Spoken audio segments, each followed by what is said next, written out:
Bonjour, dans la vidéo d'aujourd'hui nous allons étudier la technique de la division euclidienne.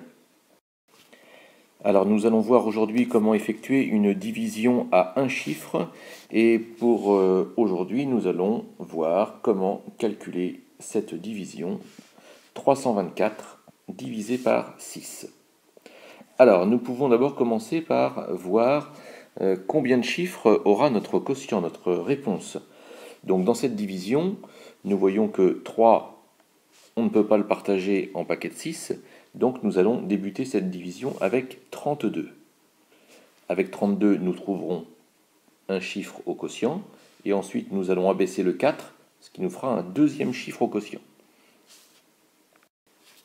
Nous commençons avec 32. On se pose donc la question, en 32, il y a combien de fois 6? C'est-à-dire que je vais essayer de m'approcher le plus près possible de 32 dans la table de 6 sans le dépasser. Donc c'est 6 fois 5 qui fait 30. Donc 6 fois 5, 30. Je dispose mon 30 sous le 32. Et maintenant, je vais calculer mon reste. 32 moins 30 égale 2. Je vérifie toujours que mon reste est plus petit que le diviseur. Ici, le diviseur est 6, le reste c'est 2, donc 2 est bien plus petit que 6. J'abaisse maintenant le 4. Et je me dis, en 24, il y a combien de fois 6? Il y va 4 fois. 6 fois 4, 24. Je calcule désormais mon reste, 24 moins 24 égale 0. Alors nous faisons un nouvel exemple avec cette division 253 divisé par 7. Donc je ne peux pas commencer avec 2 parce que c'est plus petit que 7, je vais commencer avec 25, ce qui me fera un chiffre au quotient. Ensuite j'abaisserai mon 3, ce qui me fera un deuxième chiffre au quotient.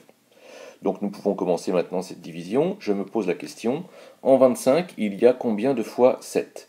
Je vais donc essayer de m'approcher le plus près possible de 25 dans la table de 7. Donc c'est 3 fois, parce que 3 fois 7 ça fait 21, que j'écris sous mon 25, et maintenant je calcule le reste. 1 pour aller à 5, 4, 2 pour aller à 2, 0. Je vérifie toujours que mon reste est plus petit que mon diviseur. J'abaisse maintenant le 3 auprès du 4 que je viens de trouver, et je me pose la question, en 43, il y a combien de fois 7? J'essaye de m'approcher le plus possible de 43 dans la table de 7. Ici, c'est 6 fois. 6 fois 7, 42, que j'écris sous mon 43. Je calcule le reste. 2 pour aller à 3, 1. 4 pour aller à 4, 0. Donc cette division a un résultat de 36, un quotient de 36, et mon reste c'est 1. Faisons maintenant un dernier exemple avec cette division un peu plus longue. 8248 divisé par 6.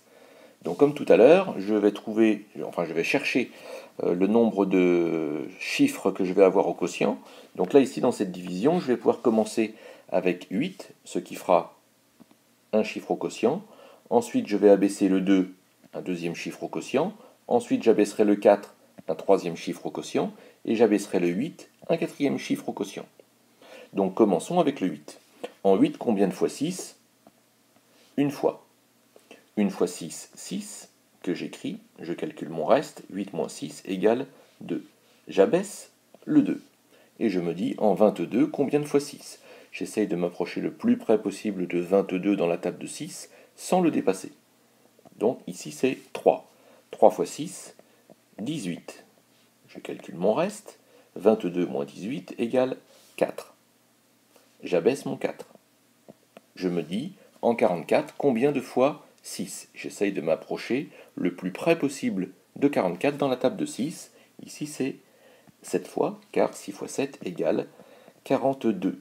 Je calcule mon reste à nouveau. 44 moins 42 égale 2. Je vais maintenant abaisser mon 8 et je cherche en 28 combien de fois 6? Eh bien, 4 fois. 4 fois 6 égale 24. Et donc mon reste, c'est 4. Donc cette division a un quotient de 1374 et le reste c'est 4. Je vérifie toujours que mon reste est inférieur au diviseur qui est ici 6, donc là ici ça marche.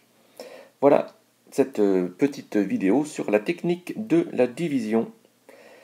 A plus tard à l'école.